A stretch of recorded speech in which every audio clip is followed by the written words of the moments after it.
Livro de Filipenses, capítulo de número 1, versículo de número 27 em diante, diz assim: Vivei acima de tudo por modo digno do Evangelho de Cristo, para que, ou indo ver-vos, ou estando ausente, ouça no tocante a vós outros que estáis firmes em um só espírito, como uma só alma, lutando juntos pela fé evangélica, e que em nada estáis intimidados pelos adversários, pois o que é para eles prova evidente de perdição, é para vós outros de salvação, e isto da parte de Deus, porque vos foi concedida a graça de padecerdes por Cristo, e não somente de crerdes nele, pois tendes o mesmo combate que vistes em mim e ainda agora ouvis que é o meu.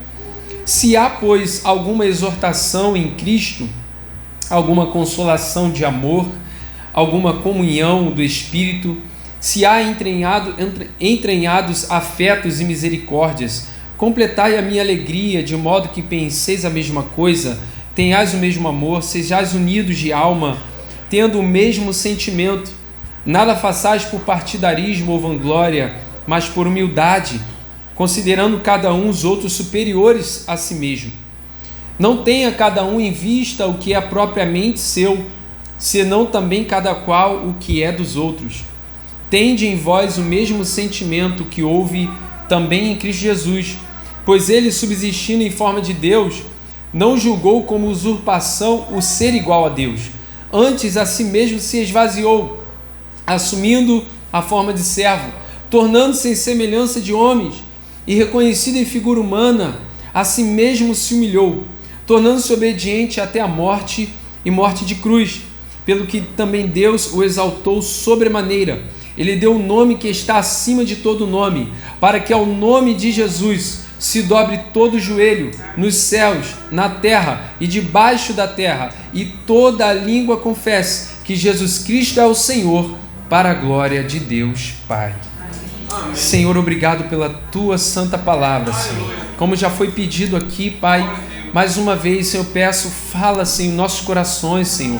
Pai querido, usa-me como instrumento nesta noite, Senhor. Pai, que todo empecilho, toda barreira venha a ser jogada por terra, Senhor. Que toda cadeia, Senhor, venha a ser quebrada nessa noite. Pai, nós queremos ouvir e entender a Tua palavra, Senhor.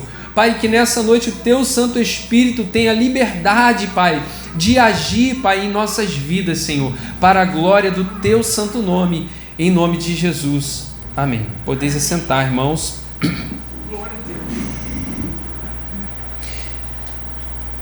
Esse é um texto que recentemente eu meditei e o Senhor falou profundamente ao meu coração.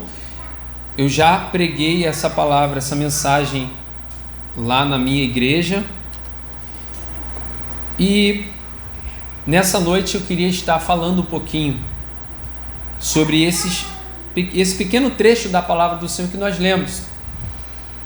Irmãos, quando olhamos os dias que nós estamos vivendo, vemos que existe uma necessidade urgente no nosso tempo de que o povo de Deus, aqueles que são chamados pelo seu nome,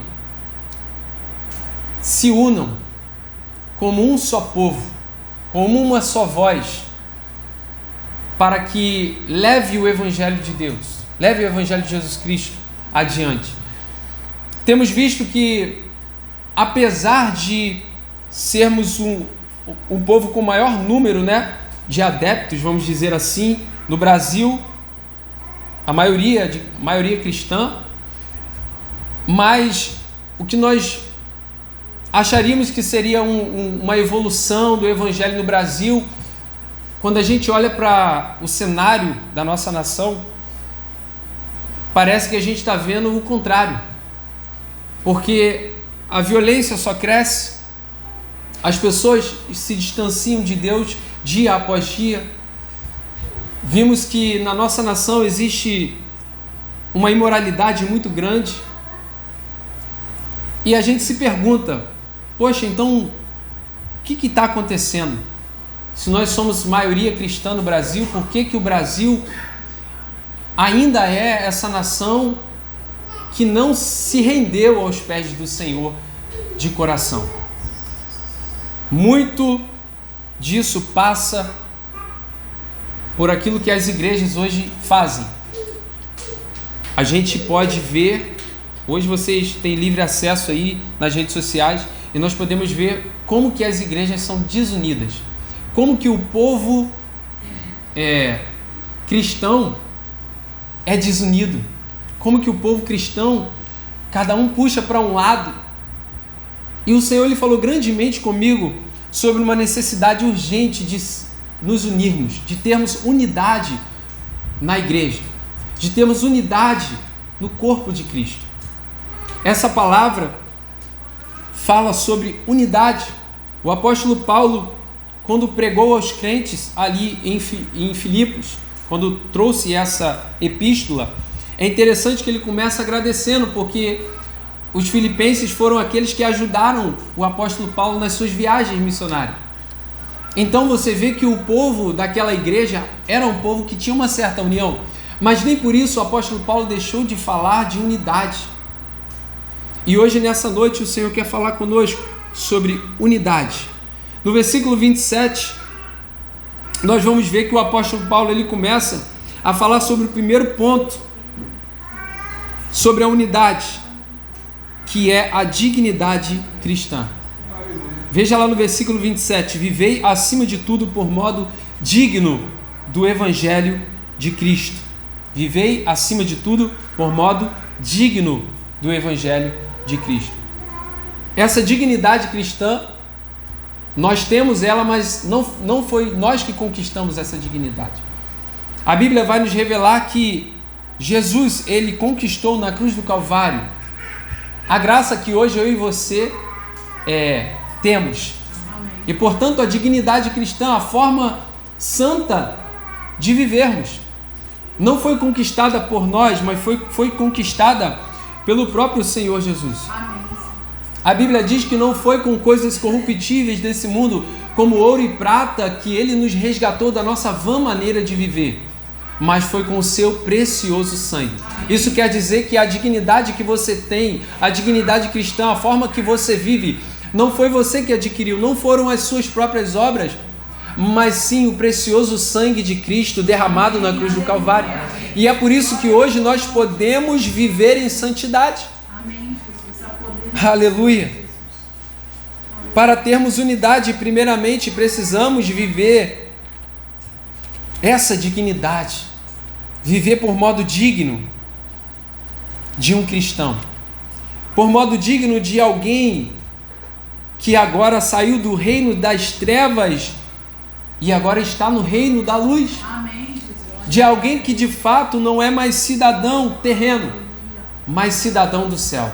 Você é cidadão do céu, meu irmão. Portanto, o Senhor te escolheu dentre o mundo. Ele te tirou desse mundo para que você viva de maneira santa e irrepreensível. Glórias a Deus. Efésios capítulo de número 4, praticamente o apóstolo Paulo vai dizer as mesmas palavras. Rogo-vos, pois eu, o prisioneiro no Senhor, que andeis de modo digno da vocação a que fostes chamados. E aí ele começa elencando algumas virtudes, com toda a humildade e mansidão, com longanimidade, suportando-vos uns aos outros em amor, esforçando-vos diligentemente por preservar a unidade do Espírito no vínculo da paz. É interessante que ele vai falar aqui sobre humildade, mansidão, longanimidade, unidade do Espírito e paz. E se você perceber, essas virtudes, elas têm uma característica coletiva. Para os irmãos entenderem um pouco, a fé é algo individual, é algo que você tem dentro de você para com Deus. Mas a longanimidade é algo que você revela para com o seu irmão. A mansidão é algo que você revela para com o seu irmão. A humildade é algo que você revela para com o seu irmão. Portanto, a unidade é o fato de vivermos plenamente na coletividade. Saber usar essas virtudes no coletivo. Portanto, sermos humildes com o nosso irmão, sermos mansos, sermos longânimos, demorar a se irar, termos essa unidade do Espírito e preservar o vínculo da paz. Amém? Amém? Glórias a Deus. Voltando para o nosso texto base, Filipenses 1, lá no versículo de número 27 ainda, o apóstolo Paulo vai falar de um segundo ponto que nós vamos tratar nessa palavra. Na parte B ele diz assim: para que, ou indo ver-vos ou estando ausente, ouça no tocante a vós outros, que estáis firmes em um só espírito, como uma só alma, lutando juntos pela fé evangélica. Lutando separados? Individualmente? Lutando juntos. Tem um termo que é muito falado, né? A salvação é individual, é verdade? Mas a comunhão, ela se faz no coletivo. A luta por essa causa é coletiva. Sabe o que tem acontecido? Muitas pessoas estão lutando sozinhas, porque muitos têm se acovardado de assumirem um compromisso com Deus, de lutarem juntos pela fé cristã, de lutarem juntos por essa fé que nos foi entregue. Aleluia! Glórias a Deus! Mas a palavra do Senhor, ela diz que nós, irmãos, todos fazemos parte de um corpo. Você faz parte de um grande corpo. E assim como o nosso organismo, o nosso corpo, quando algo acontece com alguma parte do corpo, todo o corpo sofre, não é verdade? Assim também acontece com a igreja do Senhor. Se a gente olhar lá em 1 Coríntios, capítulo de número 12 e versículo de número 12, que é onde está falando sobre isso, diz: a unidade orgânica da igreja, porque assim como o corpo é um e tem muitos membros, e todos os membros, sendo muitos, constituem um só corpo, assim também com respeito a Cristo. Pois em um só Espírito todos nós fomos batizados em um corpo, quer judeus, quer gregos, quer escravos, quer livres, e a todos nós foi dado a beber de um só Espírito. Porque também o corpo não é um só membro, mas muitos. Se disser o pé, porque não sou mão, não sou do corpo, nem por isso deixa de ser do corpo. Se o ouvido disser, porque não sou olho, não sou do corpo, nem por isso deixa de ser. Se todo o corpo fosse olho, onde estaria o ouvido? Se todo fosse ouvido, onde estaria o olfato? E assim por diante. Eu quero dizer para você que você faz parte desse corpo. E como um corpo precisamos estar unidos em um só espírito, em um só sentimento. Aleluia! É interessante que o apóstolo Paulo ele fala sobre lutar juntos. E desde o momento em que você se rendeu aos pés do Senhor, eu quero te dizer que você se alistou para uma guerra. Quando alguém se rende aos pés do Senhor, essa pessoa começou a vestir a sua armadura de guerra. Amém. Você está em uma guerra. E mesmo que você não queira estar nessa guerra, porque é bem verdade, queríamos viver uma vida, né? Como diz o próprio apóstolo, é uma vida tranquila, mas às vezes nós estamos tão envolvidos nessa guerra espiritual. Mas eu quero te dizer que você não está sozinho nessa guerra. Amém. Aleluia. Deus te escolheu. Deus escolheu cada um de nós para formar esse exército que luta juntos por essa fé. Então nessa noite que você possa deixar o desânimo para lá, deixar o cansaço para depois e começar a se revestir dessa armadura que o Senhor tem para a tua vida.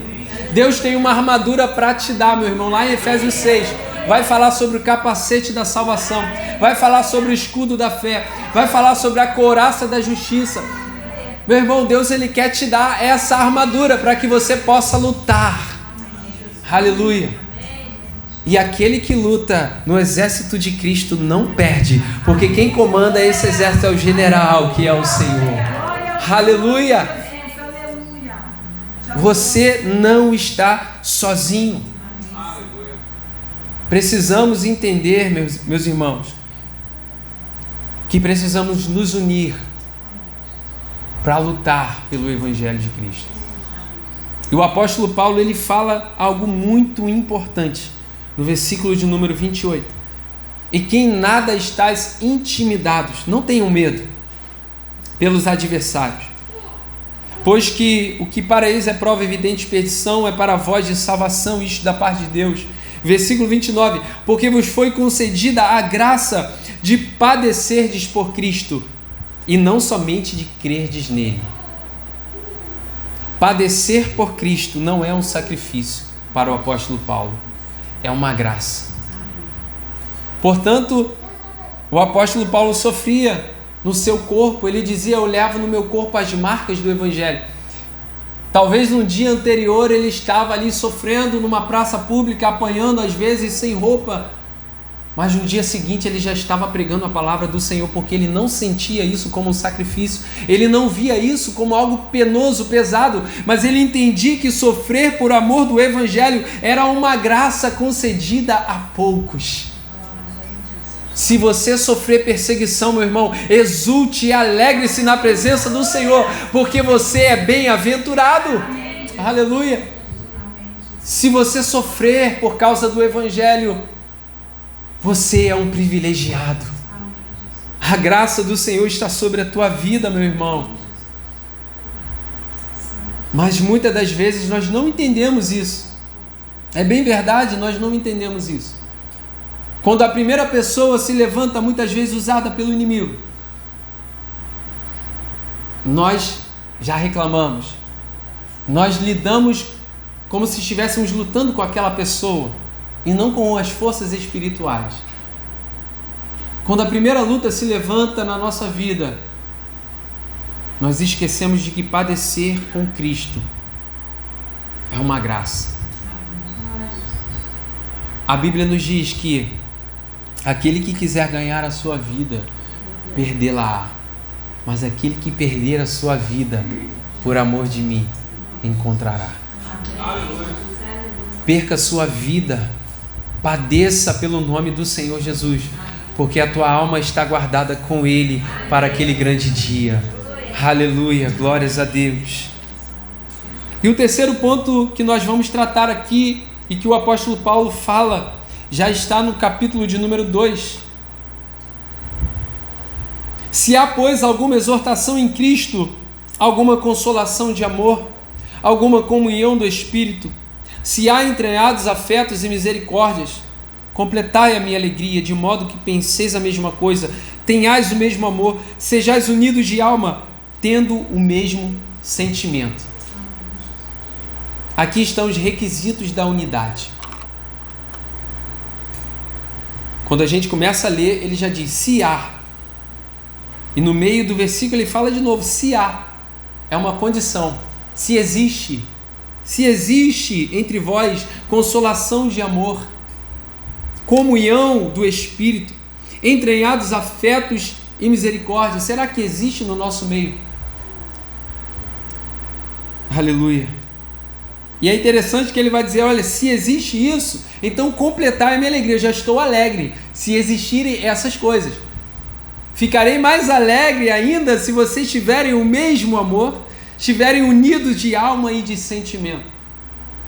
Como que nós podemos dizer para o próximo que Jesus ama, Jesus te ama, ou como que podemos pregar o amor, se o amor não está sendo vivido dentro dos templos das igrejas? Se o amor não está sendo vivido dentro de nós, como que nós queremos que alguém se aproxime do Senhor, se nós não demonstrarmos o amor que foi derramado em nós primeiro? A Bíblia nos revela que nós seremos conhecidos por discípulos do Senhor, se amarmos uns aos outros. A grande verdade é que as igrejas estão abarrotadas, mas muitas das vezes não existe amor. Muitas das vezes não existe consolação de amor, não existe comunhão do Espírito. Muitas das vezes nós não olhamos para aquele irmão que está necessitado dentro da igreja, do nosso lado. Como que a igreja poderá existir na igreja a unidade? Será que a comunhão só existe no momento de confraternização, Eu estava pensando sobre isso, porque é muito fácil quando a gente fala assim, vamos nos confraternizar, irmãos, vamos para tal lugar, ou então vamos fazer aqui um churrasco na igreja, né, no final do culto, e os irmãos ficam animados, não é verdade? Mas é muito diferente confraternização de comunhão. Comunhão tem muito mais a ver com o amor propriamente dito. Jesus, ele era rodeado por multidões. Por onde Jesus passava, as multidões estavam ali. Mas a mesma multidão que ouvia Jesus, que se alimentou das suas palavras ou dos seus milagres, foi a mesma multidão que lá, quando Jesus estava ali, disseram: crucificam, crucificam. Nessa noite, o Senhor está dizendo: não seja multidão, seja discípulo. Amém? Seja discípulo. E o discípulo ama o próximo. O discípulo demonstra o amor que ele aprendeu. Amém, irmãos? Amém. Esses requisitos têm que estar entre nós: consolação de amor, comunhão do Espírito, afetos e misericórdias. O apóstolo, ele diz ainda: de modo que penseis a mesma coisa, tenhais o mesmo amor, sejais unidos de alma, tendo o mesmo sentimento. É interessante que lá em Atos capítulo 1, versículo de número 14, está falando de um momento em que Jesus tinha acabado de subir. Depois daqueles 40 dias que Jesus ficou após a sua ressurreição com os discípulos, a Bíblia vai dizer que Jesus, ele se despede e ele é recebido nos céus. Enquanto isso, os seus discípulos ficaram ali e não saíram para nenhum lugar, porque Jesus já tinha falado com eles: ficar em Jerusalém até que do alto seja revestido de poder. E eles ficaram ali, esperando a promessa do Senhor. Mas eu acho muito interessante o que está dizendo no versículo 14 de Atos 1. Diz assim: todos estes perseveraram unânimes em oração. Todos estes perseveraram unânimes em oração, com as mulheres, com Maria, mãe de Jesus, e com os irmãos dele. E o resultado, irmãos, lá em Atos 2, estavam todos reunidos no mesmo lugar, quando de repente um vento veemente, impetuoso, adentrou aquele lugar e encheu aquela casa, e todos foram cheios do Espírito Santo, e foram vistas línguas repartidas como que de fogo, que pousavam sobre cada um deles. Para que haja a presença do Senhor, precisamos permanecer unânimes, com o mesmo sentimento, com o mesmo parecer.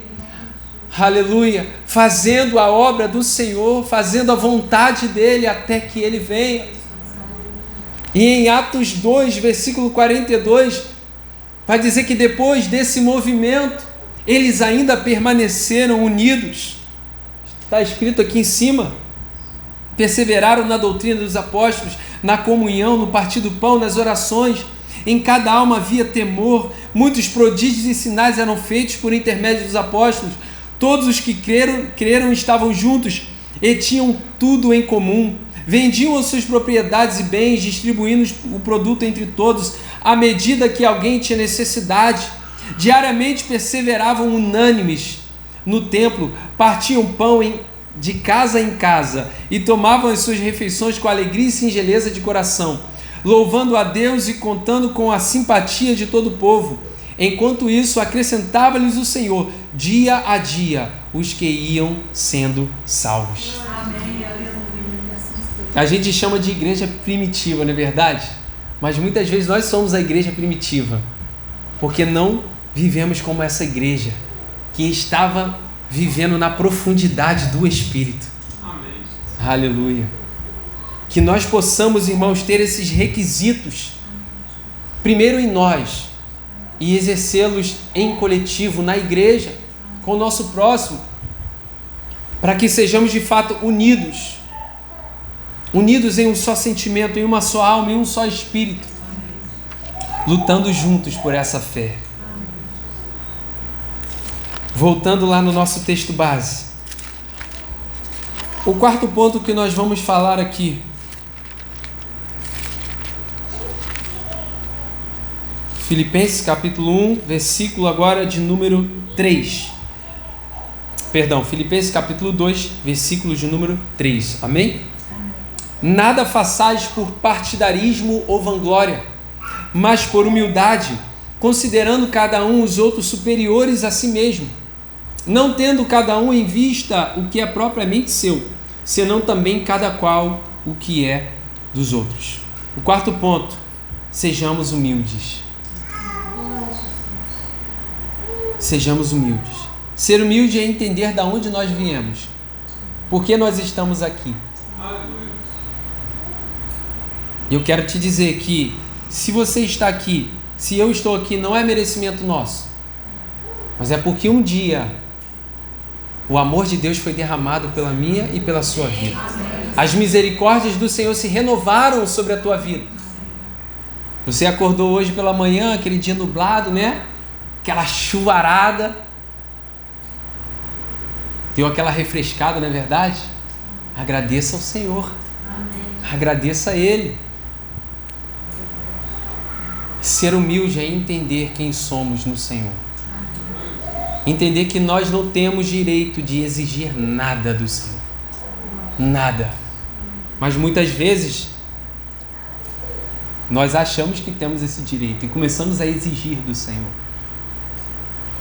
E começamos a nos colocar de forma soberba, a achar que nós podemos alguma coisa. Mas a palavra do Senhor, ela diz que nós somos como uma neblina que aparece, mas logo se dissipa. Somos como uma erva, uma flor que nasce, né? Você vê aquela flor linda, desponta, aquela flor maravilhosa, mas no final do dia, aquela flor já murchou e caiu. Assim somos nós, irmãos. A vida é frágil. A vida é frágil. O que nós podemos dizer é que o Senhor tem nos sustentado. O Senhor tem te sustentado, portanto, seja humilde e entenda quem você é. Entenda quem é o Senhor para você. Quem é o seu Deus. Sendo humilde, nós vamos evitar o que está dizendo aqui: partidarismo, vanglória, coisas que ameaçam a unidade da igreja, coisas que trazem divisão no interior da igreja. A vanglória é como a autoexaltação. Mas no versículo 4 está dizendo: não tenha cada um em vista o que é propriamente seu, mas também cada qual o que é dos outros.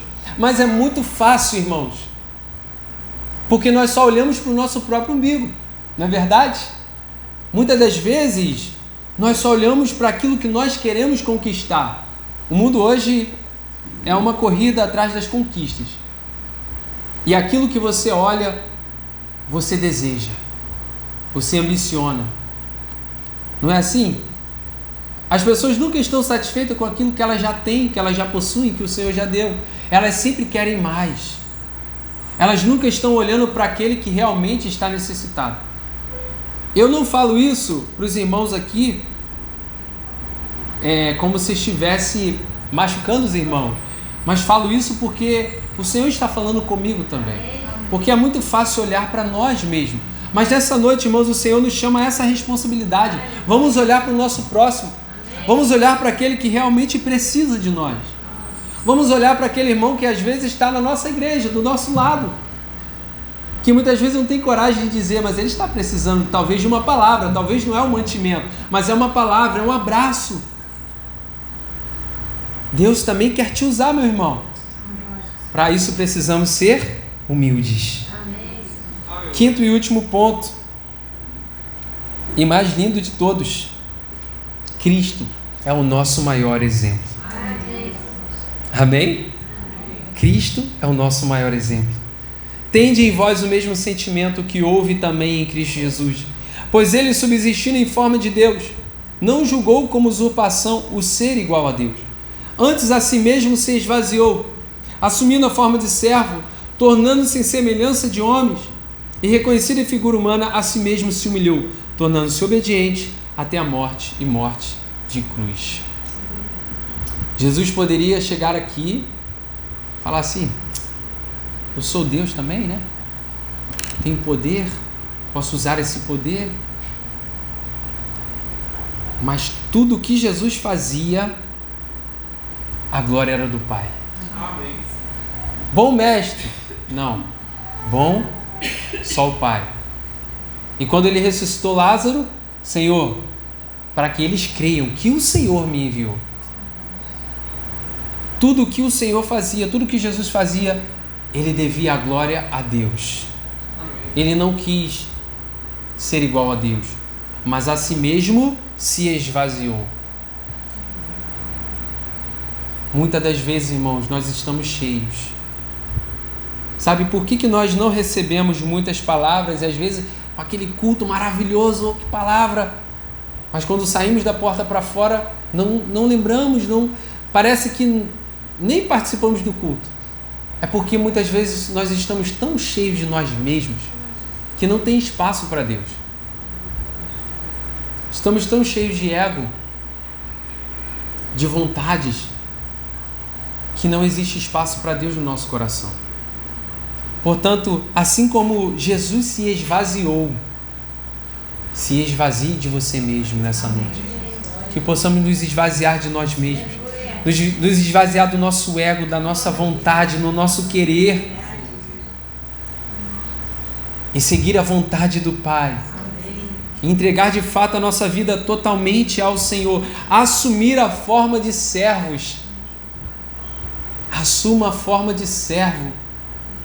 Se coloque na posição de servo e saiba que você será muito usado por Deus. Muito usado por Deus.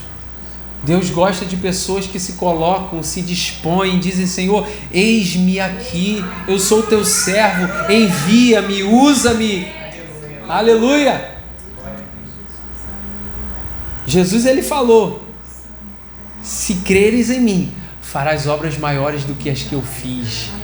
Mas para isso, precisamos assumir a forma de servos. Jesus se humilhou e foi obediente até a morte e morte de cruz. Portanto, Deus o exaltou sobremaneira. Ele deu um nome que está acima de todo nome, para que todos se dobrem, todo joelho se dobrará, toda língua confessará que Jesus Cristo é o Senhor, para a glória de Deus Pai. Aleluia! Eu quero dizer para você, naquele dia não haverá denominações, não haverão povos distintos, não haverá Batista, Assembleia. Eu sou da Assembleia, irmão, para quem não sabe. Não haverá Batista, Assembleia, fala aí, pastor, você que conhece mais aí. Metodista, Deus é amor. Não vai ter nada disso, irmão. Vai ter um povo, um só povo, de toda língua, tribo e nação, que glorifica, adora e exalta o nome do Cordeiro de Deus. E eu quero estar naquele povo, e eu sei que vocês querem estar também. Naqueles que o Senhor vai dizer, aqueles que estiverem à direita: vinde benditos de meu Pai, possuí por herança o reino que vos está preparado desde a fundação do mundo. Aleluia! É essa glória que o Senhor tem para a tua vida, meu irmão. Aleluia! É essa exaltação que Ele tem para a tua vida. Viver eternamente com o Senhor, vê-lo face a face. Aleluia! Pode aplaudir ao nome do Senhor, pode exaltar o nome do Senhor, porque Ele é digno de toda honra e de toda glória. Aleluia! Glórias a Deus.